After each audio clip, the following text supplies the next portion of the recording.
respetuoso a la ley constitucional. El problema es que aquí no queremos respetar y aquí decimos la voluntad. Por ejemplo, yo iba a decir de que lo que más se parece a Dios es el presidente. No, el presidente es un ciudadano igual que los demás, solo que está investido de una autoridad que le da el pueblo. Entonces, finalmente, yo entiendo que los militares deben votar y los militares deben tenerse en cuenta, y el ministro de Defensa debe tener sus derechos en pleno disfrute.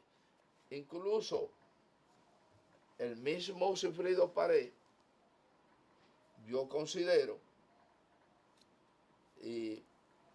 pero eso sí ya es un deseo o un comentario, mejor dicho. Sigfrido Párez pudo haber sido puesto en retiro y nombrado ministro de Defensa.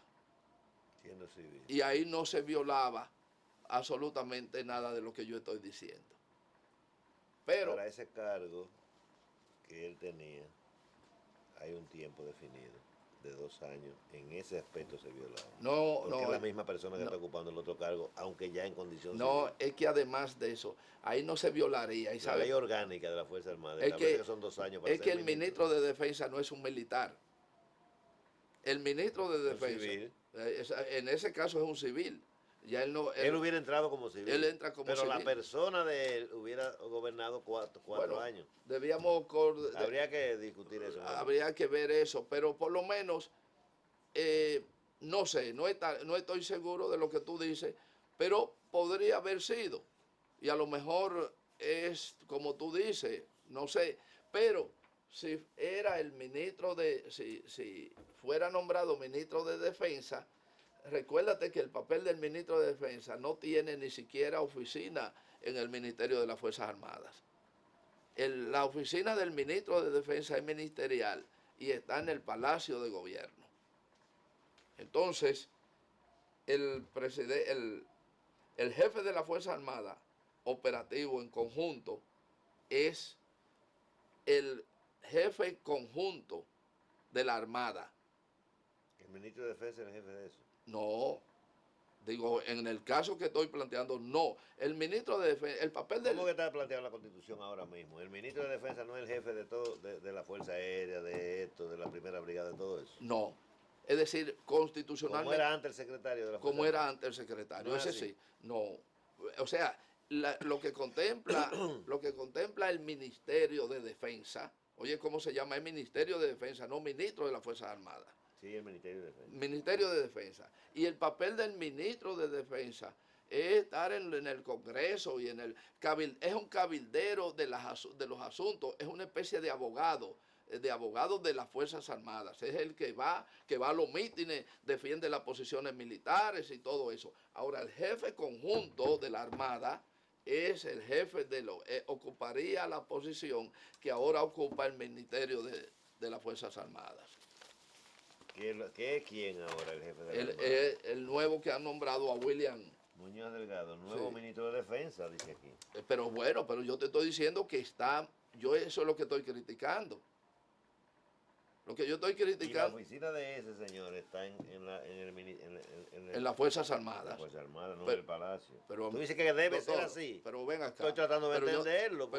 No, pero si usted... Lo que pasa es que mientras yo estoy... Si usted está atendiendo otra cosa... No, yo busqué esto para consultar lo que usted está diciendo. Yo estoy diciendo mi posición. O sea, es mi comentario. Yo no estoy diciendo tiene que ser así. Yo estoy comentando que debía ser así. ¿Por qué? Porque me he estudiado eso desde hace para comentar sin cometer sandeces. El ministro de las Fuerzas Armadas, el ministro de Defensa, no tiene oficina en el Ministerio en las Fuerzas Armadas. Tiene su oficina en el Palacio Nacional. Eso es lo que dice la nueva Constitución. Eso es lo que dice el nuevo reglamento militar. Entonces, el ministro de Defensa puede ser un civil o debe ser un civil, aunque aquí lo pusieron ambiguo. Puede ser militar o puede ser... Lo hicieron como que puede ser, no que debe. Ahora, es un comentario que hago y lo hago en función de lo que entiendo. No necesariamente, porque tú mismo dices que el presidente puede ser el hombre más cerca de Dios y puede hacer lo que quiera. Pero ojalá que alguien me desmienta. Y eso yo lo he discutido incluso con los militares, porque no podemos aprobar una cosa para entonces después, claro, porque un civil es difícil que sea. Sí, que se quede igual todo como antes, que nada más se cambió para cumplir con la teoría Exactamente. De la nueva moda. Porque en Estados Unidos el ministro de Defensa es un civil. Es un civil. Como el ministro de Agricultura. Lo único que es más, puede ser una mujer, puede ser es un civil, y ese civil nunca se viste de militar, y a donde vaya a los congresos, y va cuando, ese es el que dice, el que discute qué necesitan las Fuerzas Armadas. Cuando hay una compra de armas, no es el militar que decide, es el ministro de Defensa. Entonces discute para saber naturalmente. ¿Qué es lo que era Colin Powell? No, bueno, Colin Powell era... primero fue eso, ¿no era eso? No, era militar. Colin Powell estaba en la guerra, recuérdate. Después pasó a ser secretario de Estado. De defensa. O fue secretario de Defensa, sí, creo que eso sí. Fue. Algo así. Pero bien, eso es lo que yo entiendo que debe ser. Bien, por otro lado, tenemos, como decía mi compañero Marco, no hay tantos titulares que no se le puede dedicar el tiempo a todos. Sin embargo, hay algo que nosotros, como lo comentamos aquí, defendimos y explicamos. Nos referimos a eso diciendo que estamos haciéndolo para nada, porque si no lo tumbaba el presidente, que no arriesga su popularidad en nada, por lo menos lo tumbaba a otra instancia, y ahí vemos cómo el tribunal, por lo menos por ahora, suspende el accionar del funcionario. Y eso no es malo, porque eso acostumbra al país a que las cosas se hagan con cierta institucionalidad. Sin embargo, ni la dirección de aduana, ni el gobierno central, ni nadie le explicó a este país realmente en lo que consistía. Aunque sí fue a un medio este señor a decir, el director de aduana, a decir las evasiones.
aceptado por la ciudadanía, desde el punto de vista económico también, y el hecho de que hace 50 años estamos sosteniendo índices de crecimiento promedio, digamos, de 4 o 5% al año, y la pobreza sigue creciendo, y entonces esa inquietud los dominicanos la compramos sobre la base de que el accionar del gobierno iba a ser en la dirección de disminuir esa pobreza, y se han hecho algunos esfuerzos, por qué no reconocerlo, pero no. Ahora vemos el gobierno ya a través de sus voceros económicos, como el gobernador del Banco Central, también exhibiendo con mucha alegría esos crecimientos que son los que tradicionalmente han marcado la economía dominicana, y nosotros hemos ido ampliándose la brecha entre pobres y ricos y ampliando la cantidad de pobres. ¿Cuál es su opinión en ese sentido y qué debíamos hacer para que esa realidad cambie, que fue muy bien asimilada por los dominicanos en la campaña que hizo el presidente Danilo Medina en el área económica? Bueno, buenos días Marcos, buenos días doctor y buenos días pueblo dominicano. Antes una pequeña paréntesis. Usted decía, hablando de doctores, evidentemente hay un gran problema en Europa porque es un gran país, y dice usted que donde hay buenos economistas, donde hay muchos economistas que al parecer son los mejores, es donde está el conflicto, y el conflicto se desarrolla. Yo le voy a responder con algo muy simple. Los mejores doctores en medicina son aquellos que tienen más problemas dentro de sus hospitales, porque están más en contacto y son los que son capaces de dominar la situación de la mejor manera. Eso quiere decir que un economista avisado y competente es aquel que ha tenido y ha pasado por problemas. Si no pasa por ninguno, la prueba no funciona. Bueno, hablando de economía y la pregunta era crecimiento. Es cierto que este país es un país donde cualquier otro país, incluso de la zona europea, tendría envidia del crecimiento constante que tiene, entre 3 y 5% y a veces hasta 7 u 8% en la década pasada. Es cierto que este país tiene un crecimiento importante, es cierto que en estos momentos junto con Bolivia, son los dos países que más crecimiento tienen dentro de la zona latinoamericana, y es cierto que estamos entrando en una crisis, una mini crisis, una pequeña crisis, después de un gran desarrollo económico y después de un gran crecimiento continuado. Sabemos que Alemania está en decrecimiento, en estos momentos se cree que Alemania va a acabar el año con justo a 0 o menos 0,2. Y sabemos que Francia ha entrado es el tercer semestre consecutivo en que entra en negativo, lo que quiere decir que Europa está en estos momentos en una situación delicada. Cuando Europa está en una situación delicada, el resto del mundo probablemente también. ¿Qué sucede en Latinoamérica? Sin hablar de Venezuela o de Argentina y demás. Nosotros vamos a plantear el problema exclusivamente de la República Dominicana. Mira, la República Dominicana, desde que Danilo entró, hay un crecimiento entre 3 y 5%. Ese crecimiento entre 3 y 5% es el crecimiento virtual que se necesita. ¿Por qué? Porque la diferencia entre el crecimiento de la República Dominicana y la inflación es escasa. Lo que quiere decir que cuando hay una inflación que es mayor de la media y cuando hay un crecimiento, el crecimiento por sí solo no tiene importancia si no tenemos en cuenta esta interconexión y esta diferencia. La diferencia es poca porque se piensa que en la República Dominicana aproximadamente la inflación es de 4,5 y el crecimiento está entre 5 y 5,1. Lo que quiere decir que esa pequeña diferencia no puede aportar en estos momentos empleo, porque para tener empleo se necesita obligatoriamente un crecimiento mayor y un crecimiento que pueda generar una diferencia importante en cuanto a la distribución de todo aquello que sobra para poderla distribuirla y provocar el consumo, que es lo que hace el crecimiento en cualquier país. Sabemos que solamente tenemos crecimiento de 4 semestres, lo que quiere decir que todavía no sabemos lo que va a suceder en el 2014. Sabemos que hay un crecimiento aproximadamente, se considera o se cree que habrá un crecimiento de 5,1 en el 2014, pero todavía no lo hemos constatado porque no hemos llegado al final. Creo que el gran problema, o el problema que yo veo en la República Dominicana, no es un problema de crecimiento, no es un problema de inflación, es un problema que garantice, o un problema que debería garantizar el equilibrio. Y ese problema se soluciona simplemente con una regularización completa, es decir, este país necesita... Pero usted habla de equilibrio, ¿de qué estamos hablando? Estamos hablando del crecimiento, pero liado directamente, efectivamente, a la evolución. A la población. A la población, a la evolución. Es lo que usted me ha preguntado. Usted me ha preguntado sí.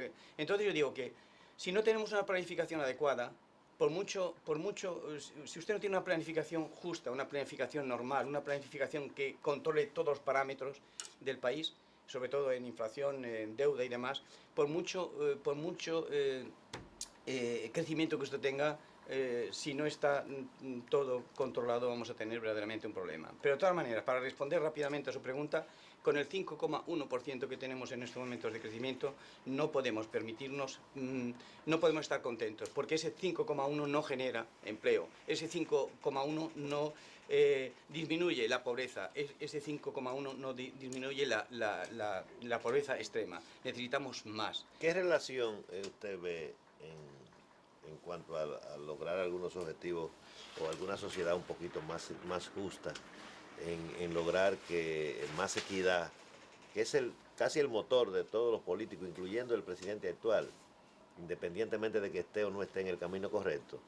¿Qué usted ve en términos de lo que pasó a partir de la década del 90 con este asunto del libre comercio, del neoliberalismo y esta competencia que ya no ve lo social sino ve lo económico, que incluso un papa la describió como criminal? Y me voy a un tema práctico.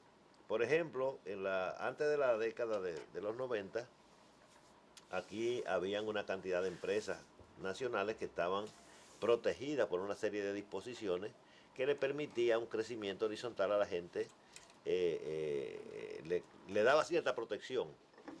Bueno, nos dijeron que no, que lo mejor iba a ser para la población que se quitaran todas esas barreras y que entonces, pues, si en Tangañica hacen ese celular y en Santo Domingo están haciendo uno, lo ideal era que el de allá, si cuesta menos, venga, y ese tipo de libre comercio que ha sido un poco criminal en términos de concentrar riqueza en menos manos, aunque aparentemente se nos vendió que iba a dar productos baratos a más manos. Ese término, ¿en qué medida usted considera que ese cambio económico de esa época a esta ha impedido que haya una mejor redistribución del ingreso o realmente haya castigado fuertemente la pequeña empresa y la empresa, si se quiere decir a nivel mundial pequeña, la nuestra también, que fue una empresa muy emergente y muy protegida? ¿Qué le parece? ¿Cuál es su criterio en esa? Bueno, yo creo que la concentración de riqueza, o sea, la concentración de producción en un país no es bueno. Es decir, cuando tenemos un mínimo de empresas y esas empresas representan el 70% del crecimiento, el 70% de la producción, esto evidentemente no es bueno. ¿Por qué no es bueno? Porque el beneficio que genera esto se queda simplemente en unas cuantas familias. Y entonces ese dinero generado por ese beneficio no se distribuye normalmente al pueblo. Ni se queda aquí. Ni se queda aquí la mayoría. Porque la mayoría tiene su... En economía lo más importante es el consumo en estos momentos en el país. Y para consumir hay que tener los medios suficientes. Para tener los medios suficientes, ¿qué es lo que se necesita? Que el salariado medio, que la clase media pueda asegurar el consumo. ¿Qué sucede en este país? Para responder a su pregunta. Mire, en este país la clase pobre no paga nada. ¿Por qué no puede? Porque no tiene medios, porque está en pobreza, porque está en extrema pobreza, porque no tiene suficiente dinero, porque vive entre 2.400 y 6.000 pesos al mes. Con eso no se consume, se sobrevive. La clase alta, que es la que representa la masa importante en cuanto a beneficio, ¿qué hace? Pues como ya tiene de todo, tampoco consume. ¿Y qué hace con ese dinero? Pues seguramente ese dinero lo utiliza para poderlo asegurar para su futuro y en lugares diferentes, es decir, que no entra en el mercado directamente en el mercado del país. ¿Qué queda? La clase media. Si a la clase media continuamos poniendo impuestos, continuamos avasallándola, nos vamos a quedar sin clase media. Y la que sustenta en estos momentos el país es la clase media, que es la que consume. Cuando una gran empresa viene aquí, hay que darle facilidades para que esta empresa pueda invertir. ¿Por qué? Porque la teoría de Keynes dice que lo más importante en un país para el desarrollo es la inversión. Hay que darle facilidades en un principio para que pueda invertir, pero después no hay que darle privilegios. El privilegio no existe. Esta empresa, se da facilidades. Si, señor, ahí tiene usted un terreno que cuesta tanto, le vamos a dar más barato para que haga usted aquí un complejo hotelero. Pero el beneficio, ese beneficio que va a generar todo esto, usted va a pagar el impuesto normal, el impuesto que debe, no vamos a hacerle ningún favor. Y si ese dinero de ese beneficio se devuelve directamente al pueblo, entonces ahí es donde vamos a entrar en el consumo. Y ahí vamos a entrar en que estamos en una teoría de Keynes, en una teoría moderna, donde lo más importante es poder consumir de manera normal para que el país salga y para que el país cree empleo. Eso es lo que yo... Doctor, hay un detalle que yo quisiera examinarlo con usted. Nosotros somos una isla compartida, una isla y 2 naciones. El segundo socio más importante comercialmente para nosotros es ese socio vecino. Sin embargo, los especialistas aquí, entre ellos está mi compañero de panel, Ramón Santos, que es un técnico agrícola, un agrónomo, con experiencia de Estado, en el manejo de las cosas del Estado, pero él nunca me ha podido convencer a mí de que tenemos que limitar la producción agrícola, porque si producimos más de lo que consume la gente, la población, se deprimen los precios y pierde el productor. Esa es la teoría que él me plantea. Entonces yo digo, yo no acabo de convencerme de eso, porque yo digo, no, si nosotros debemos incrementar la producción, lo que tenemos que hacer es buscarle mercado, un mercado seguro a ese excedente, y producir y educar a la gente para producir para la exportación. Yo no sé quién tiene razón en ese sentido. Y yo quisiera ver, naturalmente, él dice que él tiene razón. No, es que yo dentro hay de que buscar mercado primero. Yo he dicho, lo que se produce no es excedente, está mercadeado. Yo he dicho, claro, que el asunto es buscar mercado, preparar ese mercado para que esa producción vaya a ese mercado. Es lo que yo creo que es una manera de desarrollar, pero no limitar de que solo podemos producir X cantidad de huevos, X cantidad de pollo y todo, porque entonces producimos una abundancia y se deprimen los precios. ¿Cuál es la razón para producir limitadamente cuando hay mercado con hambruna en todo el mundo? Yo quisiera que usted como economista me diga y le diga a este señor si él verdaderamente tiene la razón o si... Marcos y doctor, vamos a poner un ejemplo, y un ejemplo simple que todo el mundo puede comprender. Francia, Alemania y Austria. Estos 2 países que tenían, sobre todo Francia, que era un país exclusivamente agrícola, que vivía única y exclusivamente de la agricultura en aproximadamente un 30% del PIB. Un país que tenía hace 25 años una agricultura planificada y extraordinaria. En este momento, ese país ha dividido por 2 la masa laboral que se dedica a la agricultura. Y sin embargo, produce 2,5 más que hace 25 años. ¿Qué quiere decir eso? Quiere decir que cuando hoy yo oigo que se crean 50.000 empleos en la agricultura, para mí eso no significa nada. Lo importante en la agricultura no es crear, lo importante en la agricultura es mecanizar. Porque si mecanizamos la agricultura, ahí sí que vamos a tener precios competitivos. Hablando de la sobreproducción, mire, Francia vive de la exportación en parte de su agricultura. Pasa igual con Alemania, que es un país además técnicamente avanzado. Pasa exactamente igual con España o pasa exactamente igual con Italia. Ahora tenemos un problema enorme en Europa porque Rusia dice que no quiere, que ha puesto un veto a todas las importaciones de Europa y toda esa agricultura excedente no se sabe lo que va a hacer. Este país tiene cosas extraordinarias. Entre ellas es que es uno de los países que tiene más litros de agua por metro cuadrado, más litros de agua de lluvia. Lo que quiere decir que es un país que necesita menos tecnicidad en cuanto a la planificación del agua. Sin embargo, es un país que yo creo que necesita mecanización. Todo ese excedente hay mercado. Tengan en cuenta que alrededor de la República Dominicana hay un mercado enorme. Ya no hablamos de Venezuela o ya no hablamos de Brasil. porque esos dos países necesitan productos agrícolas, puesto que no tienen suficientemente para el consumo propio. Entonces, yo creo que un país lo primero que tiene que hacer es planificar la organización del sector primario, el sector agrícola. Una vez que está planificado, hay que intentar por todos medios que ese excedente se convierta, bien sea un excedente exportable o bien sea un excedente que se envíe a la producción. Es decir, un ejemplo. Aquí en este país tenemos mango extraordinariamente sobrante. Tenemos aguacate. Yo lo que no entiendo es que cuando voy al mercado y cojo mermelada, yo todavía no he visto, prácticamente no veo mermelada de producción dominicana. Todas las marcas, la mayoría de marcas son europeas. Fíjese lo fácil que es con ese excedente crear. Si aquí hubiera un inversor que dijera, yo voy a crear ahora voy a crear aquí ahora una fábrica, una unidad de producción, y todo ese excedente de, por ejemplo, de mango que existe, lo voy a convertir en mermelada. Y voy a dejar de importar mermelada de otros países porque yo puedo vender la mía. Eso es una manera interesante e inteligente de poder utilizar todos los medios que nos da la producción del primer sector. Eso necesita también un poco de nacionalismo del consumo. Pero la parte que más me preocupa a mí, esta parte de los excedentes, de eso que Marco tiene en la cabeza hace tiempo, eso nos ponemos de acuerdo con facilidad. Porque los productos agrícolas, la mayoría son perecederos, no son como el petróleo, que tú llenas un barco de petróleo y sales por el Atlántico. Doctor, por eso hay que y tú lo vas vendiendo por internet y lo desmontas donde tú quieras.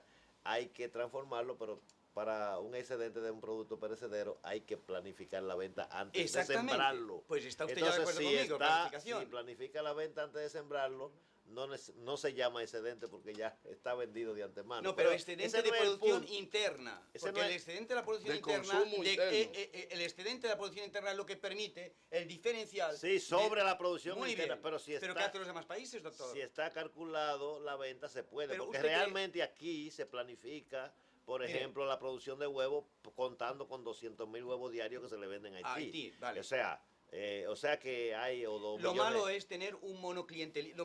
Claro, pero que todavía aquí no hay una sola máquina de pulverizar el huevo. Exactamente, estamos hablando de mecanización, entonces estamos de acuerdo. Y los mangos que se exportan a ciertos países que exigen que lo pasen por un tratamiento, la máquina está en Moca. Ellos tienen de Baní que llevarlo a Moca.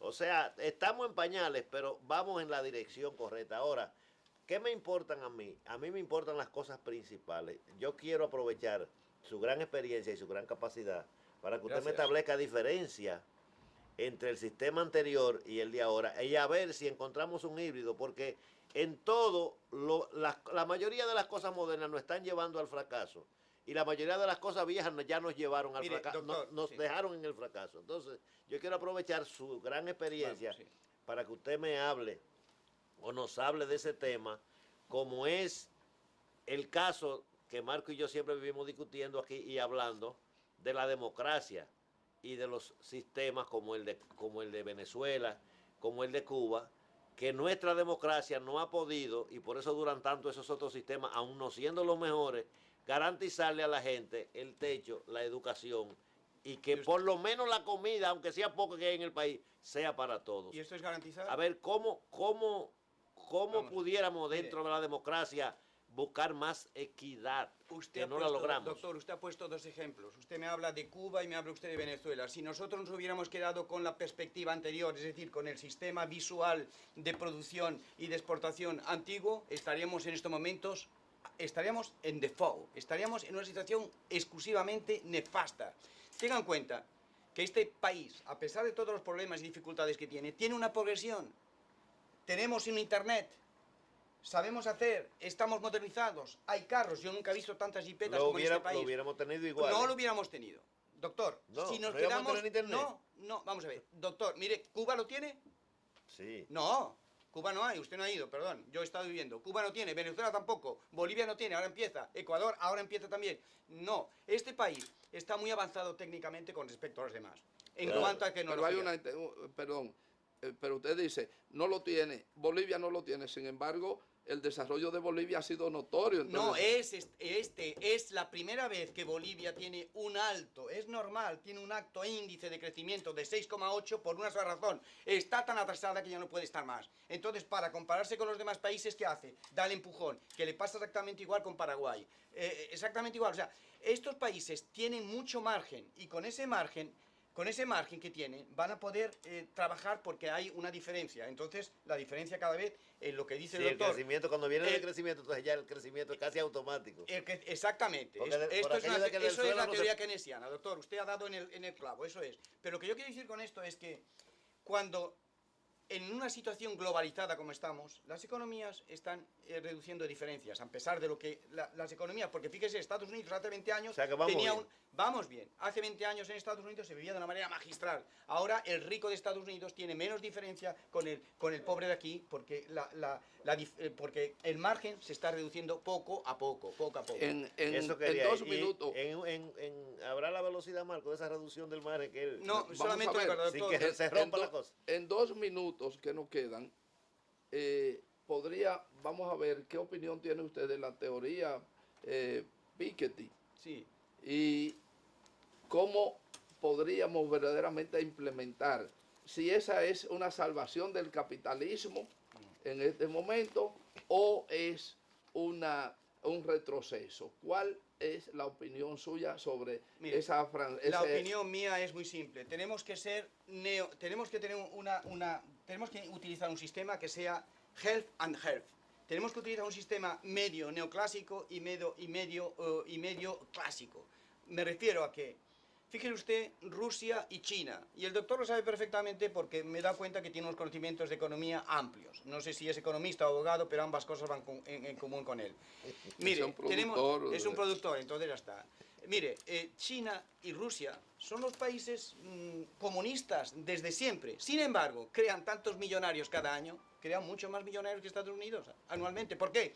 Porque la evolución es un consensus, un acuerdo mutuo. La solución es, yo quiero inversión para utilizar mi teoría keynesiana, que entre en dinero, yo voy a facilitar la entrada, le voy a dar garantías, que no pasa como en Argentina, que ahora van a tener 20 años fatales, y yo voy a crear ahora una economía donde doy posibilidades, pero todo aquello que se produce en mi país lo quiero para mí, para el que ha hecho la inversión y para mí también. Lo que no se puede hacer es lo que se ha hecho con la Barrick-Gold, que todo era para ellos y para aquí nada.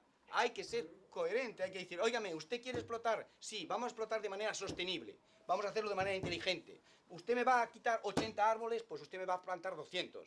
Y usted va a continuar con la minería, porque la minería es un don de Dios, es algo que yo tengo y que tengo que utilizar. Fíjese, Nueva Zelanda, Australia, África del Sur. Además, la capa vegetal se le puede sustituir. Se le puede sustituir, no es que hay que sustituirla. Porque yo conozco un agricultor en la línea noroeste, Leonardo Polanco, que un temporal le llevó la capa vegetal y él a la finca le sustituyó la capa vegetal. Doctor, lo que hay que hacerlo es de manera sostenible. Lo que no se puede hacer es que la Barrick-Gold llegue, coja el dinero, se lo lleve a Canadá y los pobrecitos del pueblo no que tengan para vivir. Eso no es justo. Hay que decir, señores, esto es para vosotros. Entonces no es pecado la explotación minera. Es un don de Dios. Sino Óigame, no es pecado, es un don de Dios. Dios ha dado una tierra donde en esa tierra hay minera. Fíjese, le voy a poner un ejemplo, con dos, para acabar porque tenemos poco tiempo. Noruega, explotación petróleo y explotación minera.